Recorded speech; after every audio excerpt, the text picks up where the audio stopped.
welcome to the second day of the Learning House Connect conference. We've got interesting lineup of topics today. We're going to jump right into our first session. This is going to be a panel discussion. We have 4 people with very diverse perspectives on U.S. higher education, especially online learning, and I'm looking forward to the interchange between these folks. Let me introduce our panelists for you. Dr. Susan Aldridge, to my left, is a senior fellow at the American Association of State Colleges and Universities, better known as Askew. Susan has extensive experience in leadership positions in universities here in the U.S. Most formerly, she was the president of University of Maryland University College, one of the largest nonprofit institutions that works in the online space. She's working on a book right now as a senior fellow at Askew about online higher education and the impacts and so forth. So she's been studying this intensely and brings her own perspective to it. Greg Ferenbach, to Susan's left, is a partner at the Lohnes law firm in Washington, D.C. The practice there specializes in higher ed issues. Greg leads the practice group's state authorization team. I know that's one of the hot topics for a lot of people in this room. So he advises on compliance with U.S. Department of Ed requirements and so forth. This is not a time to get personal advice from Greg about your particular issue with state authorization, but we'll get his perspective on it. Prior to joining Lohnes, he was the legal counsel for Strayer University, another major online institution in the public broadcasting system. Next is Richard Garrett. Richard is vice president and principal analyst at Eduventures, Inc., a research and consulting firm specializing in higher education.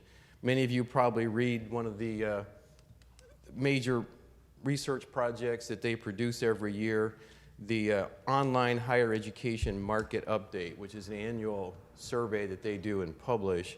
Richard has more than 16 years experience in this space doing research and analysis on higher ed issues, specializing in online education.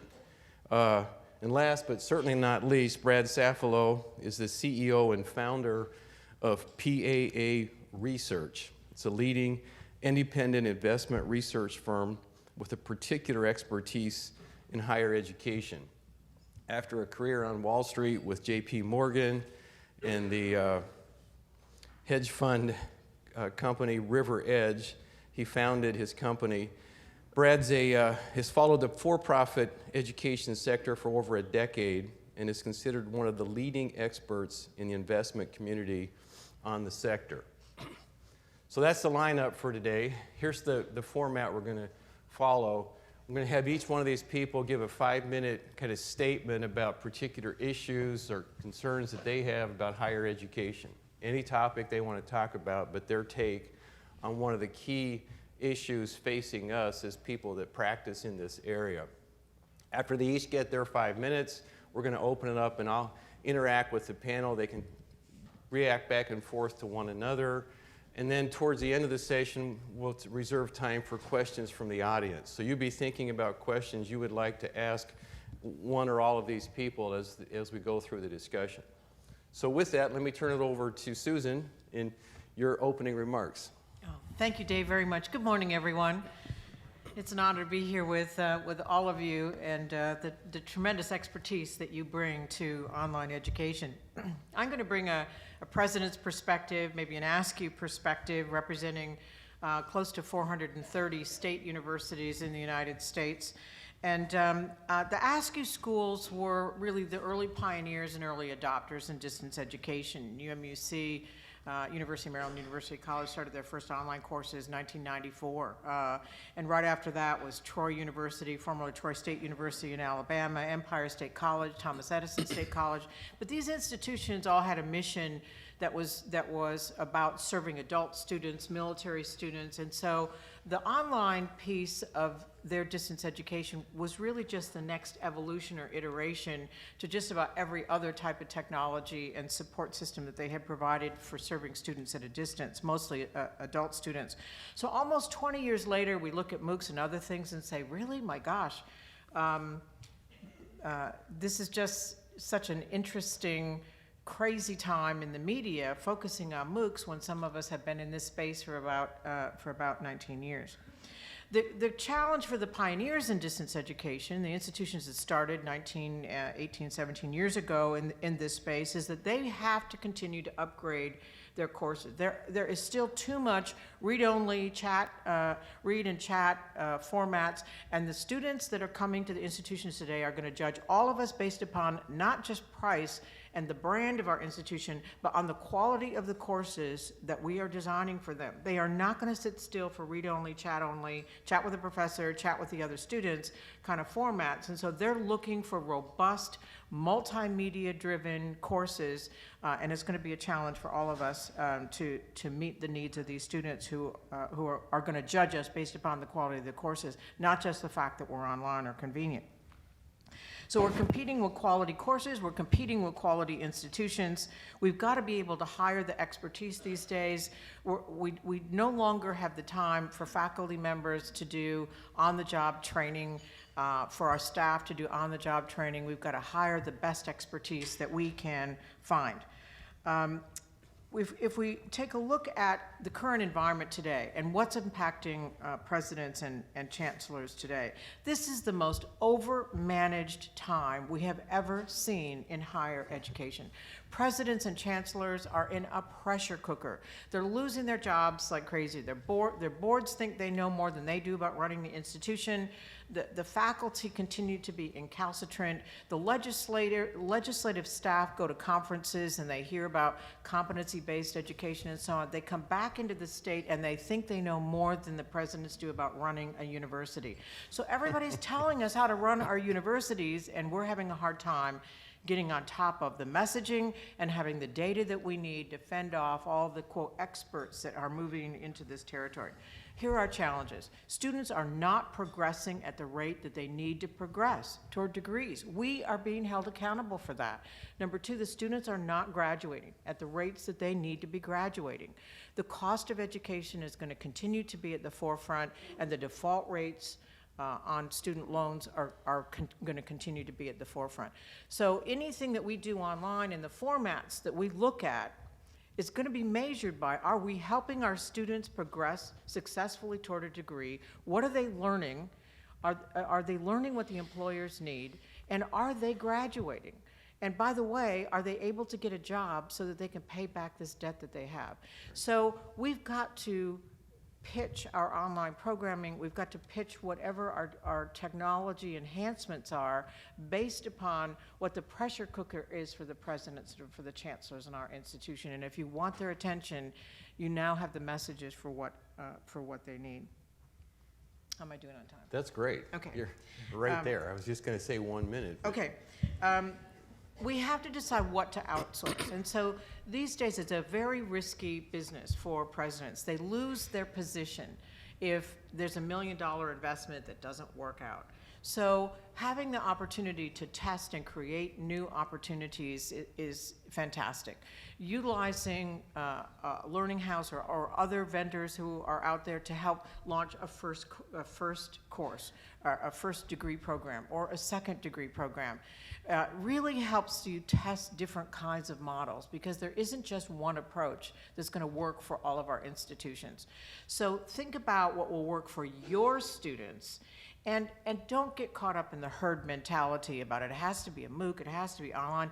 Maybe it's a hybrid, maybe it's video conferencing that has some synchronous models in it. There's some beautiful models that are out there these days that we can talk about later in the question and answer service. So don't buy into the herd mentality about what everybody else is doing. Think about what your students need to progress and succeed. And if it works for them, then it's a successful model. But just trying to fit into what everybody else is doing is going to cost you a lot of money, and you're not going to achieve the kind of success that you're going to want to for your institution. Thank you. Great, very good. Greg. Thank you. Good morning. Like Susan, I've been associated with distance learning for a long time, going back to when I was general counsel at PBS, and we used to sit around and figure out how we were going to bend the copyright law to do distance learning before the internet. And what's really interesting to me now is that distance learning has so grown up. I mean, it's become entirely mainstream, and it's a mature market. And it seems to me it's kind of on an inflection point right now, and there's some headwinds that I would recommend that you all think about as you continue to do what you do. The first one is the market itself has obviously become increasingly competitive, and I agree with Susan that success in the future is going to lie in value and in differentiating your product. I think there's just so much competition now that unless you do that, you're going to get lost. The regulatory headwinds. A lot of people in higher ed think that when the program integrity rules were put in place, they were really just targeted to those nasty for-profits. And that's not really true. I mean, they apply to all institutions, and they really were specifically targeted at slowing down the growth in distance education. If you look at the state authorization rule, which we could talk about, there's a whole session on later today. The misrepresentation rules, the way they were written in such a broad and vague way. The incentive compensation rules, which again were rewritten to take away some of the safe harbors and put these high risks on people who are partnering in the space. You look at all these things, and they were really, it's clear they were really, the department was trying to slow down online. And since they apply to all institutions, you really have to think about compliance as a cost of doing business and to solve for that. If you don't, you're going to have some problems. You're going to damage the reputation of your institution. And I would also say on the regulatory front, there's more to come because the department's starting a couple of new rulemakings. They're going to bring back or try to bring back gainful employment. They're going to bring back state authorization. So it's just, it's a headwind that you need to take seriously. The MOOCs, I mean, we all heard of MOOCs endlessly. They're not a direct threat to you now. There's a lot of problems with MOOCs. I mean, there's not really a business model yet. They're not very good at, in terms of the quality of the courses. They've got all kinds of legal issues that they need to think through when you go to massive scale in terms of your intellectual property. There's some incipient regulatory issues they haven't really thought about. They have all these political issues with their faculty. So I don't see them currently as a threat to what I would call traditional distance learning. But the way they evolve is going to be really significant. There's a lot of energy and resources being put into MOOCs.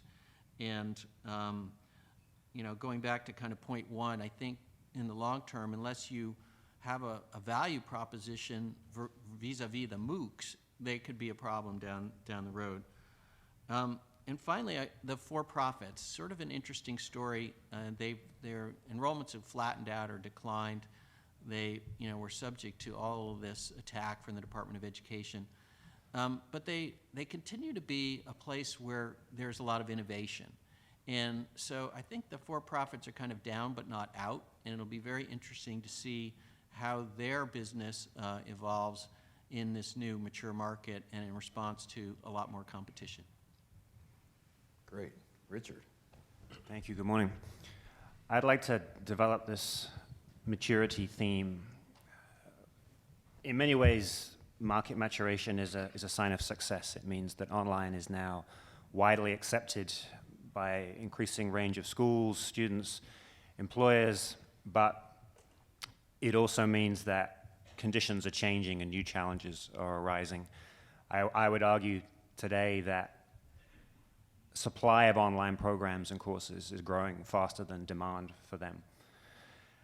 And I think we need to distinguish between what today's online does well and what today's online doesn't do so well. So today's online is very good at enabling access for certain types of students who otherwise would find higher education rather impractical. and it's also good in terms of perceived convenience and flexibility relative to the traditional campus.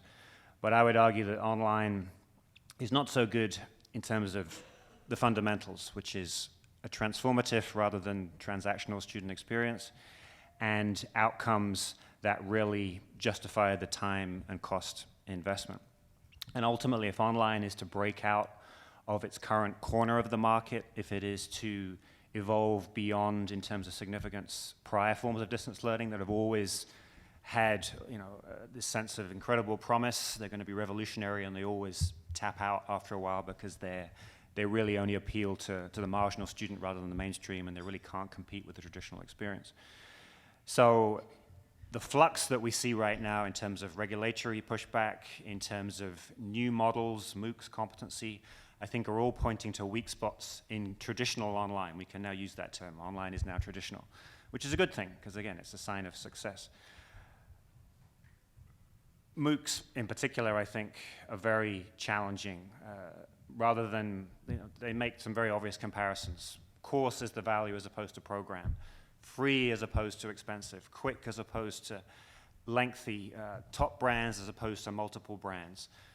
As Greg said, there's a lot of unanswered questions there, but I think they do point to some of the frictions around student experience and outcomes. And we in the traditional online space should take those signals very seriously and invest time less in trying to compete on how convenient we sound or how our student services might be structured.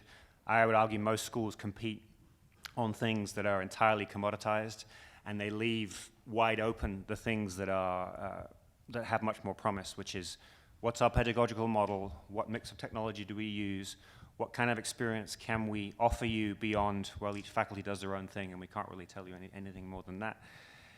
So I think we're in an interesting position where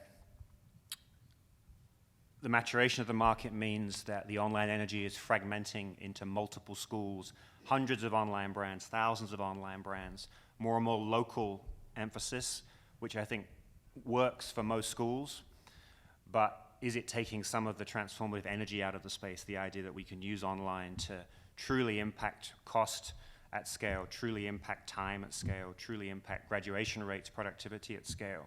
That was the for-profit, I think, vision at one time, and it's certainly stalled now. So I'm interested to discuss how the online value proposition as a whole can evolve beyond where it is now, and depending on what type of school you are, how to make the most of that. Is it a matter of domesticating online and integrating it into the traditional fragmented system we have today? Or is it a matter of turning that energy to more radical transformative ends that yes, raise a lot of tricky questions, but might allow online to break through in a way that it may be hitting a value ceiling sooner than we realize, and that may be fine. That's consistent with history, other forms of distance learning, but it may be inconsistent with our sense of promise here. Perfect. Brad. Thanks, and thanks for the Learning House team for having me here. A lot of you probably will want to know what I think about what's going on in the for-profit space. And just this week, for example, Apollo Group, which owns the University of Phoenix, reported their quarterly results, and their new student starts were down 24%. And I'm sure there are many schools in this room who probably could not sustain such a blow to their enrollment base. But broadly, the for-profit space has seen a major retrenchment in enrollment. Some of you might not be surprised by this evolution. Some of you might actually be happy about it. But I would encourage you to think about it more as a symptom of I don't want to call it a disease, but really a broader statement on what's going on in the market. And honestly, it should be a source of concern for you and not necessarily viewed as an opportunity or, again, a natural evolution of the business because they don't provide good outcomes or they don't deliver good educational returns. So when I think about the online marketplace today, thematically, I guess there are two topics that I would really focus on. One is the more you learn, the more you earn covenant, which is basically what is the ROI for the student, what is the perception of that ROI, and with $1 trillion in student debt outstanding and with the daily news flow, that the notion that students generate a high return on educational investment is being questioned at a greater rate than it ever has in the history of this country. That's not going away in a year, 2 years, 3 years, 5 years. This is a generational shift in how people think about higher education. This is not news to anyone in this room. Secondly is the notion that we have absolute market saturation. So thinking about some just rough numbers, there are 70 million individuals in the US aged 25 to 54 who have a high school diploma but no higher education degree. That is a fantastic addressable market to target. However, if you talk to any of the lead generation providers you work with, if not, I can give you some names, I guess. But if you think about the amount of inquiry flow that has been generated in the space for the last few years, we're talking somewhere in something close to 40 to 45 million a year. So thinking about this vast addressable market, it's basically been canvassed. And I know that all of you see this in your schools every day where you're getting students who have some prior college experience from somewhere else. And this is particularly true in online programs. So the notion that there's a greenfield opportunity in the space, I think, is incredibly flawed. So if you're looking at your school, you need to think about every day that you're competing for students against, in almost every case, either a for-profit institution which is spending hundreds of millions of dollars on an annual basis on advertising, or a phenomenal brand, whether it be the group of schools that Susan represents, or in some cases, even elite academic institutions that have great U.S. News and World Report rankings. So we're dealing with a situation, market saturation, and we're getting closer to Richard's comments, full-out program ubiquity, where the marginal cost of supply of providing online programs has collapsed. You're looking at a situation where politically, state, federal, local governments all want to see higher education costs go down. The consumer wants it to go down, so you're going to see, in many respects, irrational pricing, and the MOOCs in some way are a manifestation of that irrational pricing enter the marketplace, and there are MOOC partnerships going on and things with the states that, whether it be in California or Texas or elsewhere, Georgia. So that will continue. That's going to be a natural evolution in the marketplace. So when you think about your businesses, at least from my perspective, I think you really need to focus on what is my brand. And I know most of you were here yesterday for Arthur Kirk's presentation, and he talked about the success at St. Leo's. And I think one of the things that, I don't want to say he did a disservice, but his school has a very clear brand. It's a Catholic school with a great traction in the military channel, operating for the most part in the Southeast. That's where they play, and that's why they've been successful. If you have a brand or you don't know who your target demographic is or how you're going to differentiate yourself in the marketplace, I think it's going to be very tough to grow on a sustained basis online. Also, what kind of return on educational investment are you offering to students? That's pretty straightforward. I know all of you know how sensitive and how the elasticity of demand for higher education has changed. Then third, what is unique about your school from a program offering perspective?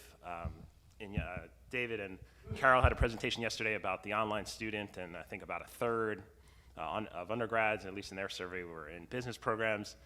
It's not to say I wouldn't start an online platform with a business program, but they're incredibly competitive. So you must have something that's differentiated if you really want to compete. And then also from an experience perspective, whether that be we have this campus and there's kind of the co-branding synergies. There's in an extreme example, we have sports teams, and you look at a company like Grand Canyon Education, which owns Grand Canyon University. They have been able to grow even though the for-profit space, has seen extraordinary pressure on enrollments because they created a branding experience both around their campus, the faith-based institution, and now they're moving into D1 sports. Now, most schools don't have those kinds of resources, but it's really reflective of a strategy where the student experience became paramount to creating enrollment momentum. And that can be technology, that can be your physical campus, that can be something like a faith-based institution. So those are my views. Yeah, this is an interesting set of ideas. Pardon me. So I heard a theme through these comments about outcomes. Richard's disappointed that we haven't transformed the way we teach students. Susan's saying we have to have great quality courses. Greg says that keep your eye on the for-profits because they've been a source of innovation for some time. So you folks on the panel, tell me about outcomes. What should we expect online to be achieving here? Anybody? Well, we've done a much better job, I think, of identifying course objectives and programmatic objectives, and many of us have engaged in course restructuring and redesign mapped to the skill sets and knowledge that employers need. There are still universities out there that will say, oh my gosh, I'm not worried about what the employers want. That's what the vocational schools should be thinking about. I can't believe we're hearing that these days.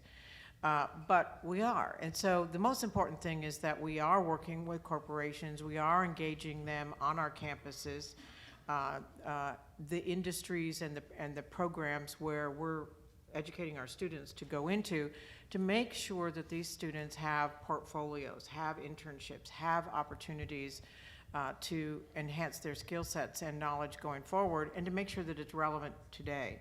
That takes leadership. It takes a lot of extra time and effort, but it will serve your students well, and it will connect you to the various industries that you're training these students for. So I think it's all about whether the students are learning what is needed in the environment. I want to say one other thing quickly, and then I'll stop. We're looking at, and for the book that I'm writing, I've interviewed people all over the country, and there's this magnificent high school in Alaska, remote areas where they're co-teaching these courses. They're using video conferences for the students. These high school students are teaming up with a girls' school in Afghanistan, and they're video conferencing together with their two courses to learn about how they think differently. And they're interviewing an elderly gentleman in Japan about his personal experience about World War II and what happened after the bomb went off. So we're taking these students who are learning through technology what employers want: collaboration, working internationally, researching online. This is what the employers want. So my question to the universities is that if the high school students are already on a fast track learning what employers want them to know, what is it that we're going to do with these students when they come to our campuses? Are we going to send them back to the 20th century learning, or are we going to give them a 21st century education? I can add to that. I think outcomes is an interesting area. In some ways, we resist in higher education the sort of obvious logical thing to do, which would be what we do on the front end, where we rely on standardized tests to decide who enters our institutions. But it would be considered unconscionable to do that on the output side, to say, well, everyone, when they complete college, has to take a test, and then we can judge the outcomes and we can compare between schools. And David and I were involved a few years back in something called Transparency by Design, which was an attempt by some online-centric schools, both for-profit and non-profit, to precisely try and grasp hold of this outcomes issue. They were feeling that they were being buffeted by what regulators wanted, what the media thought quality was, so they decided, let's get together and define it. We can agree parameters, we can compare and contrast. There was a website, College Choices for Adults, that was supposed to inform the student choice of where to go to school, make it more rational, not just who called you up and pestered you the most. But quietly, that initiative folded this year, and it proved very, very difficult for those schools to build enough trust to decide really what they wanted to measure, worried about exposure, who was going to win, who was going to lose. So it's fundamentally difficult in something as complex as higher education to agree what we mean by outcomes. Now, I think there's steady efforts. Some of the accreditors are starting to be more quantitative in what they expect. There are initiatives from a number of the higher education associations to try and come to some sort of broad brush agreement as to what is being asked. There's efforts like NESI, there's a collegiate learning assessment, there's a whole range of resources. But I think ultimately it's about institutional efforts and programmatic efforts to go beyond vague assertions of outcome, just saying, well, Bureau of Labor Statistics says there's some sort of premium if you get a bachelor's degree, or there's a smiling face of a graduate saying how much fun they had at your school and they got promoted. I think pushing it beyond that, really starting to understand who your alumni are, what have they gone on to do, to what extent do they attribute success or lack of success to their time at your school, just starting to systematize that feedback loop, I think would be excellent. I don't think we should wait for some sort of grand alliance in the US in terms of what outcomes means, but I do think individual schools, for entrepreneurial differentiation reasons, could go a lot further. As I said, shift the focus of emphasis from what's actually ordinary. You know, we are flexible, we are convenient, we understand adults, we have career programs. Everybody says that. So we have a transformative experience of a particular kind for particular reasons that's appropriate in these fields for these industries, and we can prove to you in a mix of quantitative and qualitative evidence that this approach works. So I think it's yes, some top-down focus on outcomes, but I think schools could really own this if they would accept, you know, what's commoditized and what's wide open. You know, what you folks have both said, though, applies to all higher ed institutions, not just online. Definitely. Just word of point. Great. Yeah, just a further comment on outcomes. When I hear the word outcomes, I think of what the regional accreditors have been pushing for a number of years in terms of, you know, measuring the learning that's going on. But one of the things that's happened in the market, and some of this comes from the Gainful Employment Initiative of the Department of Education, although I don't want to give them too much credit, is really to focus people on outcomes as job placement, which has never been a requirement of the regional accreditors. But I think it's what students are looking for now in a tough job market. So if you can put resources into that and you can move the needle on placement, then you're going to get students. Right. And you look at, you know, for example, Northeastern University up in Boston, you know, had this tradition of a co-op program.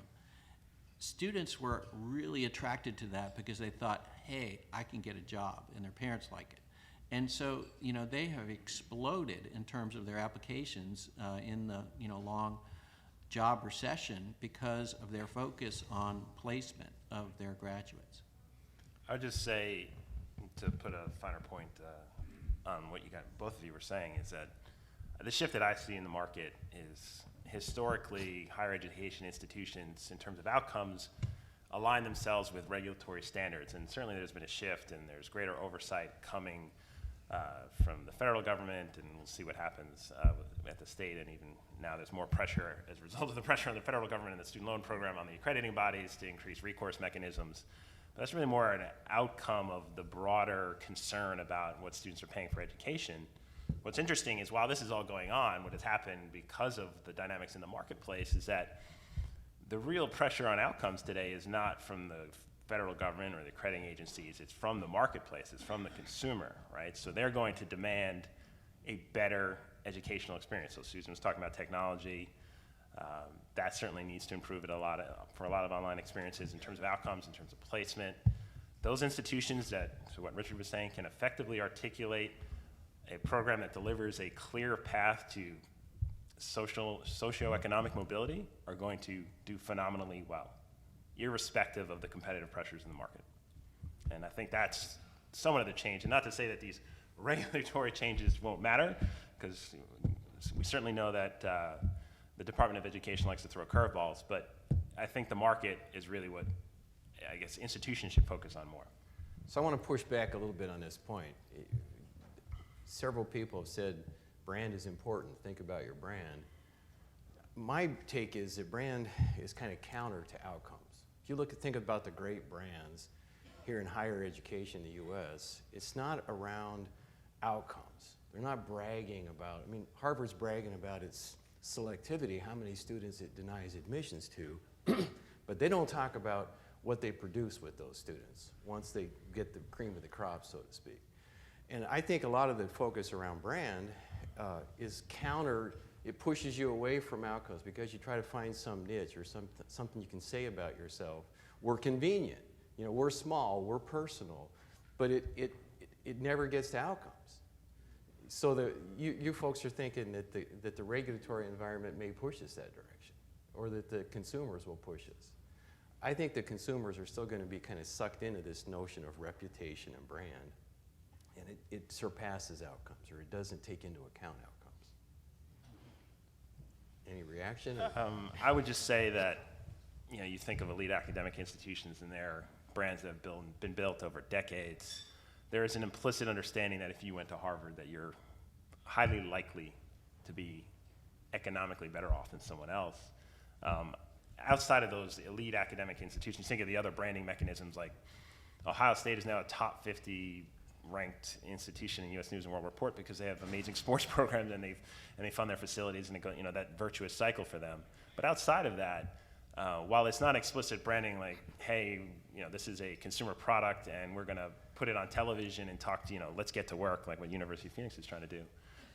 I think it's more the brand, the representation of the brand is actually the students that are in the marketplace, right? That's the single best source of lead flow for any institution in the world, is to say, my friend went there and he had a good experience. So in terms of branding, it's a combination of really tapping into what already exists in the marketplace because of your alumni network. And I think in the case of for-profits, one of their biggest struggles will be over time is that you think about someone like University of Phoenix, they have 800,000 graduates. That's fantastic. They're probably doing okay and paying off their student loans. They probably have around 1.5 to 2 million students that dropped out of their school that are struggling with student loan debt. So this negative halo in the marketplace from their students, that's their brand. So when we talk about brand, it's not only what can I actually put on a piece of paper or on an online display ad or radio, take your pick. It's really what are your, going back to outcomes, what have your students done? I know 100 people who enrolled in this program and they had a great outcome. So I think it's branding. It's a more complicated exercise in the higher education space maybe than it is elsewhere. Yeah. Because it lasts for decades. Greg, go ahead. Yeah, I think there's a sort of a mythology in higher education that everybody can be Harvard, and that's just not possible. I mean, there's only going to be so many schools at that level. And with that sort of selectivity, if you're only taking 6% of your applicants, most likely those students are going to go on to do good things regardless. And they don't have to worry about placement. And a lot of those students are going to be professors or musicians or whatever. And, maybe not, it's just not something that Harvard needs to worry about. But if you're not one of those schools, it is something that you need to worry about because that's what your students are interested in. So I mean, it comes to me. It comes back down to, this market for higher ed and appealing to different segments of that market and what those people really want. I would just add that we should face the fact that online higher education has been sold on the premise of strong outcomes. Schools say you need to go back to school because when you exit, your outcomes, employment, wages, life chances will be better. So online's already backed itself into that corner, I would argue. And you're right that brand shouldn't be so narrowly framed that it's brittle somehow, and it shouldn't just be about outcomes. The student is too instrumental, I think, and schools, I think, have played into that. It's just, just get me from A to B as painlessly as possible. Don't make me do anything inconvenient. Don't let me do anything difficult. Online has that element to its brand that I think is unfortunate. So I think two strands. I think on the one hand, the online brand needs to broaden so it isn't seen as so instrumental. That's sort of counter to this emphasis on outcomes. But on the other hand, to Greg's point, this is a mass higher education market. We're trying to go from, if we believe the Lumina projections, we're trying to go from 40% of adults with a degree to 60% of adults with a degree in about 10 more years, which would be unprecedented. This is an instrumental play. This is get me value for my money. Otherwise, I can do a MOOC, or I can do a course, or I can work with a professional association, or I can learn on the job. Why do I need to invest all this time and money when a generation ago I didn't need to? So yes, breadth, but I think outcomes at that scale for this kind of delivery mode for this audience is critical. It may be too that it doesn't take a whole lot because very few places. You mentioned the transparency by design. We tried hard to figure out outcomes and couldn't get it done. If somebody's just, I remember DeVry many years would publish their placement rates. That was their leading advertising campaign, was all about their placement rates. You see very few institutions that do that. It's pretty easy to calculate. You can go out there and talk about it. Okay, here's a different question. Art Kirk goes all in, put the chips on the table, bet it all. And almost all you folks are saying, be careful. It's really competitive out there. There's not much space left, You're going to lose your shirt. What gives here? Is Art just easy to talk about because he's been there, done that, or is he totally wrong? Well, he can't be totally wrong because they've been enormously successful, and part of that is attributed to Art's vision, and it's a great institution. I think with resource restrictions and limitations, and I doubt that there would be very many hands in the air if I said how many of you have unlimited resources on your campuses.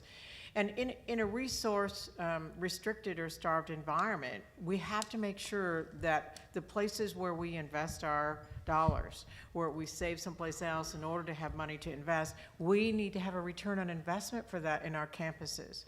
And presidents and provosts are afraid they're going to lose their jobs if there are major mistakes.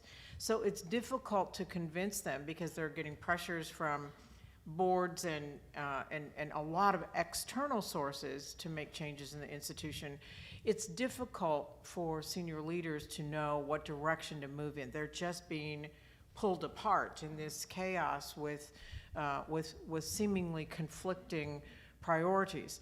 So it's got to be clear on the campus what the priorities are, and if we're going to make these significant investments, sometimes it's important, and especially if it's new, and especially if online is new. A lot of these institutions are used to insourcing everything, and academics are kind of snobs. If I haven't done it, then it can't be good. And IT folks are just as bad. So the difficulty is to trust the outsourcing and also to manage that process. And a lot of institutions are not very good at figuring out how to manage large contracts at their institutions. So I would say Art's been successful, but I would say you might be all in if the campus is supporting moving one program online and learning as you go to make that successful. And once you're successful with that, because you've got to scrub your pipeline of support systems for the students. And every week, hover and look at what the changes are that need to be made for the students to be successful, for the faculty to be successful, for the institution to be successful. So I think it's all in for whatever your strategy is and for the approach you take, but campuses can't launch all their programs online or even hybrid all at once. It doesn't work. There aren't sufficient resources to support it, and I think you're setting yourself up for failure if you do. Anybody else, Brad? I would just add one point. I certainly agree with Arthur's conclusion that people should go all in online, but perhaps he didn't necessarily articulate it this way, but I think it's less a function of I want to grow my institution, although there are certainly plenty of you that will be able to do that and are already doing that. But this is more, at least in my view, about preserving the enrollment base you already have. So you think data parallel in retail today, there's a lot of excitement surrounding omni-channel solutions. And so what does that mean? So if you go into a store, and I don't know if you have had the opportunity to go to Urban Outfitters, for example, but they've basically ripped out all their cash registers, and they have associates walking around the stores with iPads in their hand. And basically the value proposition is, okay, we can have higher customer service, but more importantly, for example, if that customer is in the store and they can't get the product, they can order it online. Now, in higher education, there's obviously a lot of complexity around the pedagogy and how the education is delivered, but ultimately you need to be where your consumers are. And every year, more and more consumers are going to be online. They're more adapted or better equipped to deal with an online learning environment. So from my perspective, it's not about will online really expand my opportunity set. It's online will preserve my institution. Interesting, Jay. Mm-hmm. We're going to about to the point where we're going to open it up to questions from the audience. So if you're getting your questions lined up, and you could start making your way to the front mic where we're going to take questions from. One more question for me, though, and then we'll open it up to the audience. It's about innovation, really. We've talked a little bit about innovation in different ways. If you're investing your money now, would you invest in Udacity and/or would you invest in StraighterLine? Now, Udacity is the for-profit funding company that's building the MOOCs and trying to encourage these massive online courses. StraighterLine is a for-profit company that has figured out a way to get credit courses approved by many universities. They teach the course and it's very cheap, $100 a course basically, or really inexpensive credit-bearing courses that you eventually get to credit through a certain process. So they're growing pretty fast, they're tripling. Are those good investments is the question. Would you put your money into either one of those innovative options? I think they're both intriguing businesses, but equally I think there's question marks about both of them. I think straight Allin is inherently rational, meaning if we accept that general education courses are a commodity, that they're a prerequisite you need to go through, it's playing to that instrumental notion that it's really just about low price, limited transaction costs, get me on to the real deal. And I think there's some appeal to that, but it is in tension with the idea that higher education should be more than that. It should be transformative. It should change you. It shouldn't just be as sort of convenient and seamless as possible. My concern with straight Allin is that it will appeal to some because it's rational, but higher education isn't simply about rationality. So I think it's trying to it's a bit reductionist, I suppose. Mm-hmm. I think Udacity of the big MOOC players, I think they're the most intriguing because they're the least tied up with the traditional model. They haven't made grand alliances with big branded universities. They haven't got this crazy unwieldy task now of trying to coordinate 65 different schools and thousands of different faculty who all have their own vision as to what this thing should be, and is it a business or isn't it a business? Is it a revolution? Is it the latest form of continuing ed? What is it? So I think I am intrigued by the Udacity Georgia Tech alliance, which is a rare case of partnership on their part. Again, lots of questions about that. I think what's missing on Udacity's side is, if you watch their videos, they're very intriguing but vague about transformative pedagogy, this idea that somehow or other, through some mysterious mix of technology and technique and consistency, they will, and top branded faculty or experts, they will somehow produce something that is, where the cause and effect is somehow more tangible and you can replicate it. But I'm not yet convinced that it's as transparent as that. So I think there's a risk that there's so much hype at the moment, and there's so much sense of higher education is in need of innovation and disruption, and there's all this fresh money and ideas coming in, but not having sort of really thought it through and really worked out that there are reasons why higher ed hasn't magically transformed itself all of a sudden. So I think they're both intriguing businesses, but I think... But you're not buying. I'm not necessarily buying, no. Right. Greg, go ahead. How about you? Well, I think I'd put $2 in each. And the reason why is I think there's going to be a very interesting market opportunity around this whole competency-based model. And the Department of Education did something pretty interesting under pressure from the Gates Foundation and some of these left of center think tanks in Washington, where they, for the first time, they said you can get Title IV credit for competency-based education. And they also said that this rule that they have that you can't contract out your curriculum more than 25 or up to 50% doesn't apply. So as schools start to experiment with this competency-based curriculum, or competency-based credentialing, they're going to be looking for cheap and efficient ways to get courseware. And I think there's a big opportunity there for somebody who can do that really well and sort of essentially particularly for the sort of the general ed part of the curriculum, provide that courseware much more cheaply and effectively than the big publishers are likely to do. Interesting. Yeah, Susan, go ahead. I tend to take a little more practical approach to this environment today because institutions don't have the resources they need and they're concerned about growth strategies for the future and sustainability. So given those pressures, I mean, we watch all the time Udacity smart thinking. I mean, a lot of these straighter line, we watch these organizations, and they can be helpful depending upon where you are in the evolution to your sustainability strategy. I tend to be more focused on things like if 50% of the students that are coming to our institutions need remediation, what is the combination of technology, support systems, and strategy that will help us ramp up those students so that they really can be successful in a higher education environment? I think about what are the unique niches on our campuses so that you don't have to have 10 internationally renowned programs on your campus, but you have to have 1 or 2. If you take a Becker College in the Northeast, for example, they decided that their gaming programs were going to be the best of the best, and they've done phenomenally well at that with corporations. So even if you're a small campus in a community and there's a lot of competition, think about what you're best at. Maybe your accounting program is just phenomenal and everybody knows you for accounting.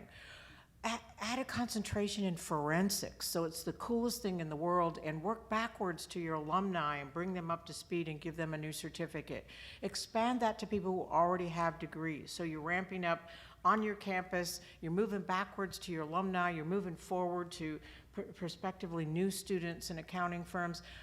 I tend to think about this market a little differently, but play to your strengths. Your size and location doesn't matter if you're at the best at whatever you do. So take 1 or 2 programs and just be the best at it. That would be my suggestion.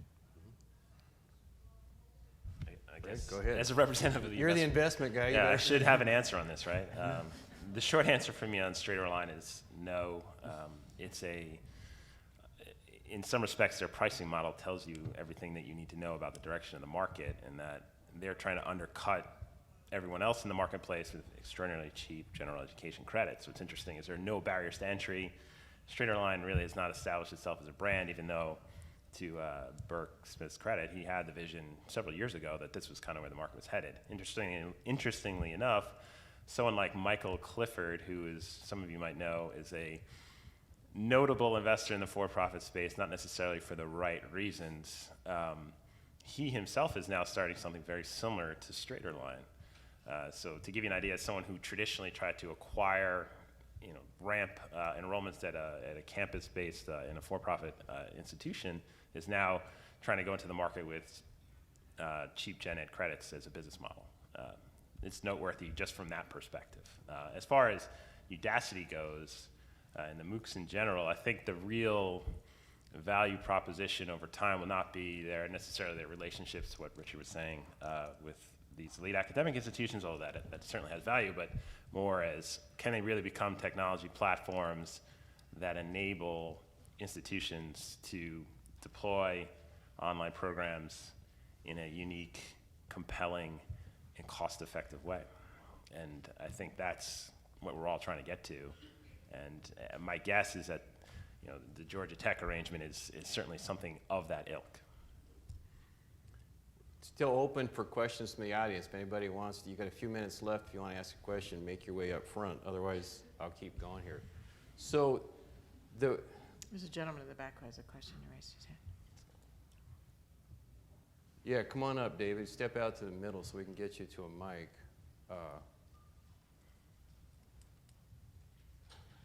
I have customarily about 10 questions. I'll just ask 2. I'll sit down and thank you for taking my call. I'm concerned about this whole gainful employment thing. We were talking yesterday in one of the sessions, David and Carol, and statistically, at least so far, a majority of people are not pursuing an online program to get a new job or to be replaced in a different job. How do we justify to those who ask that the RN to BSN program at Iowa Wesleyan College is not going to move the needle too much on gainful employment for our nurses? More so, it helps them maintain employment. Okay, so what would you suggest in justifying to those who ask about the gainful employment for an adult learner who is exploiting their education for more personal purposes. Second question would be, from what I've heard you touching upon, perhaps a lot of us, as we move into online learning, yes, we search for new audiences, but maybe we should also be justifying this move as a way to move the needle on the environment of our existing brand and on the environment of our residential, historically residential student populations, to help us just address their new 21st century needs. Could you comment, please? Anybody? Greg, go ahead. Well, on the gainful employment one, I guess I share your concern. I think it was a stupid rule, and it's likely to continue to be a stupid rule, and it's kind of a nanny state idea that philosophically I don't agree with. I guess if I were in your shoes and I was going to file a comment, I mean, assuming that your institution's even covered by the rule, which you should check out, is that it really ought to be a disclosure rule. And so students can make their own choices about where they want to go to school. And so if you're a nurse and maybe what's important to you is the job placement rate. So you can look that up on the school, and that would be a factor in your decision. The money part may not be important to you, but maybe it's relevant to your decision. But it's the student's decision. So the government shouldn't just be, in my view, deciding, who the winners and losers are. The students should be doing that. Anyone else? Brad?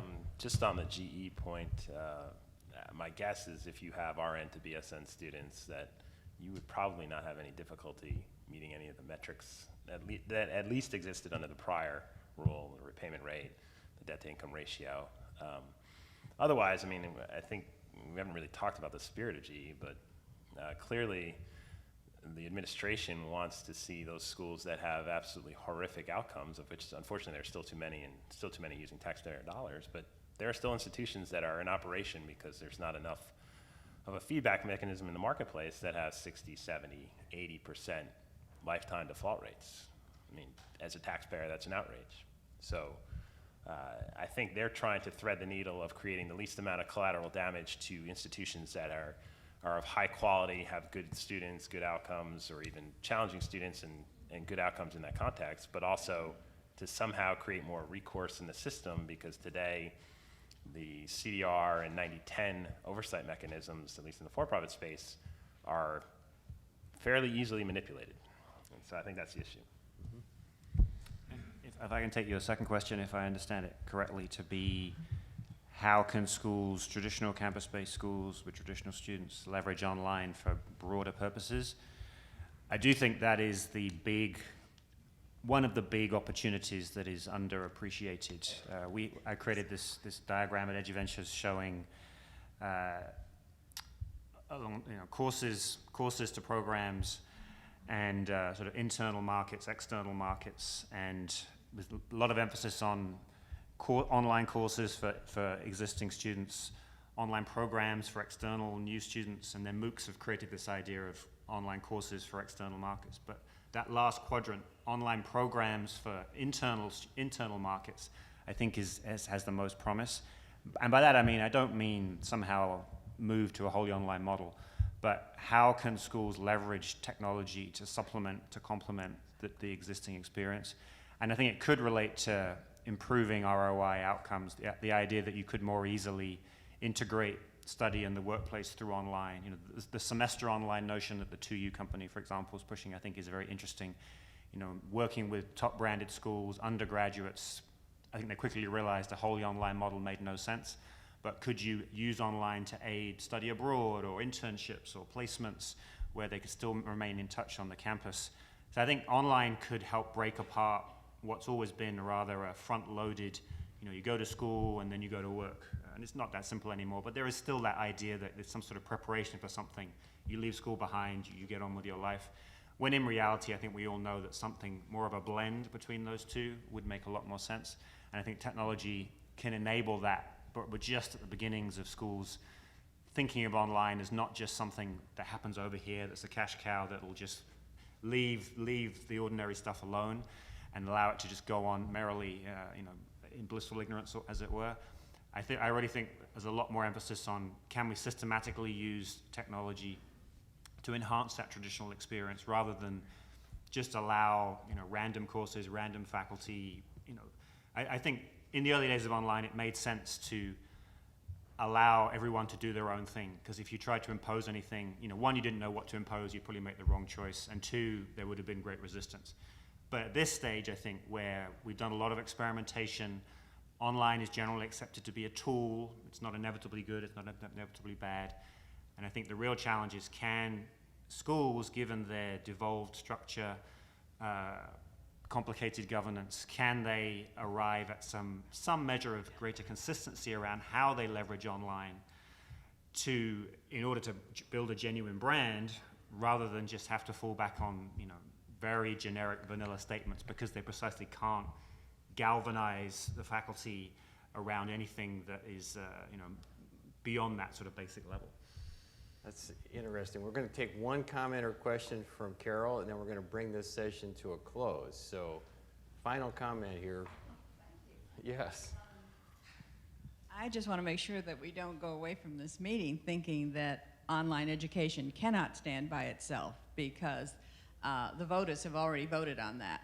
And in our recent study, we found that half of them would never consider classroom-based instruction. So we don't have the luxury of saying come some of the time and take some of the time online. There will be a portion of the American population, and increasingly younger people, who will want it totally online.